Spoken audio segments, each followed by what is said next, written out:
چند لذتوں کے خاطر تم کون سی گن یہاں مسلط کرنا چاہ رہے ہو؟ کتنے دن کی زندگی؟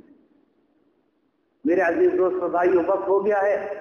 کہ کسی موقع سے حیا کے حوالے سے کچھ باتیں عرض کروں گا۔ اس وقت آپ سب اس پہ اتفاق کرتے ہیں کہ ختم نبوت میں کا جو فارم ہے، حج کے اندر جو عہد نامہ اقرار نامہ ہے، اس کو پہلے کی طرح بحال کیا جائے۔ آپ تیار ہیں اس کے لیے؟ آپ کا یہ مطالبہ ہے اور آپ اس بات کے لیے بھی تیار ہیں کہ بے حیائی اور بے غیرتی کا دروازہ بند کیا جائے؟ تیار ہیں آپ؟ دیکھ لیں جو ذمہ دار بیٹھے ہوئے ہیں، یہ مومنین کی آواز ہے، یہ اہل اسلام کی آواز ہے۔ ابھی مسلمان مرا نہیں،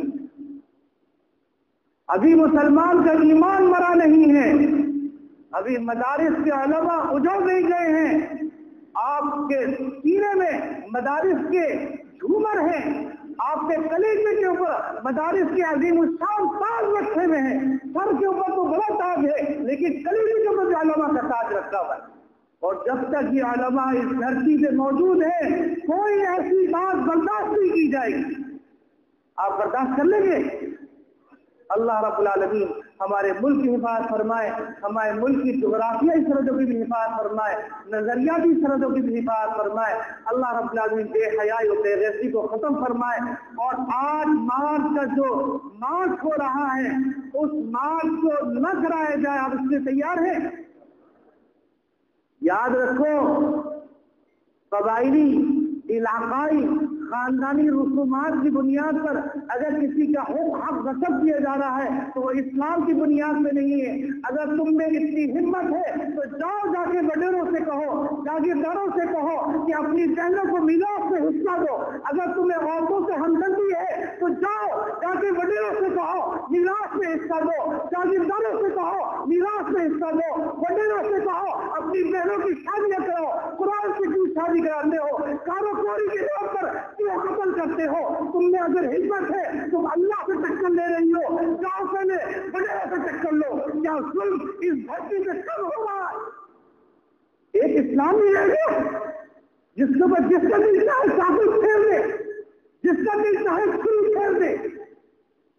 تمہیں اگر ہمدردی ہے تو میں کہتا ہوں جاؤ، جا کے سندھ کے وڈیروں سے ملو